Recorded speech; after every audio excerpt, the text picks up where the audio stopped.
જામનગરના ભાજપના ward number 10ના કોર્પોરેટરનો ફરાર પુત્ર ઝડપાયો। ભાજપના વોર્ડ નંબર 10ના કોર્પોરેટરના ફરાર પુત્રની ચોટીલાથી ધરપકડ કરી લેવામાં આવી। હિતેશ ઉર્ફે વાંગો નરસિંહ બાંભણિયાની આખરે ધરપકડ કરી લેવાઈ છે। રાજકોટ રેન્જ આઈજીની ટીમે માહિતીના આધારે તેને ઝડપી પાડ્યો।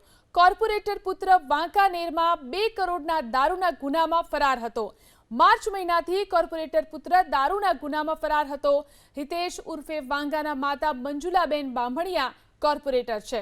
હિતેશ સામે ખૂનની કોશિશ સહિતના 19 ગંભીર ગુના નોંધાયેલા છે। દારૂના ગુનામાં ફરાર કોર્પોરેટર પુત્ર જામનગરમાં ખુલ્લેઆમ ફરતો હતો। માતાના વિજય સરઘસ અને પ્રચાર કરતો પણ જોવા મળ્યો હતો હિતેશ બાંભણિયા।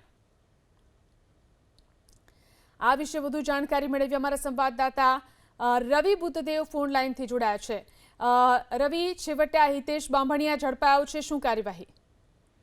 બિલકુલ, જો વાત કરવામાં આવે તો રાજકોટ રેન્જ આઈજી નિર્લેપ રાયની ટીમ દ્વારા આ હિતેશ છે તેમને ઝડપી પાડવામાં આવ્યો છે।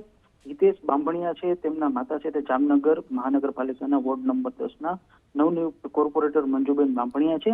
મૂળ વાત એવી છે કે થોડા સમય પૂર્વે મોરબીમાં 2 કરોડ જેટલો મોરબી નજીક 2 કરોડ જેટલો દારૂ છે તે પોલીસે ઝડપી પાડ્યો હતો। આ દારૂ ઝડપી પાડવામાં આવ્યા બાદ આ નામ છે તેમાં આરોપીઓમાં કોર્પોરેટરના પુત્રનું નામ છે તે ખુલવા પામ્યું હતું। તેને લઈને રાજકોટ રેન્જની ટીમ દ્વારા ચોટીલા નજીકથી આમને ઝડપી પાડવામાં આવ્યો છે। જરૂરી તમામ કાર્યવાહીઓ છે તે કરવામાં આવી રહી છે। મહત્વની બાબત એ છે કે જ્યારે વિજય સરઘસ હતું તેમના માતાનું, ત્યારે પણ આ પુત્ર છે તે તેમાં સાથે છે તે જોવા મળ્યો હતો। જી, આભાર રવિ, તમામ જાણકારી આપવા માટે।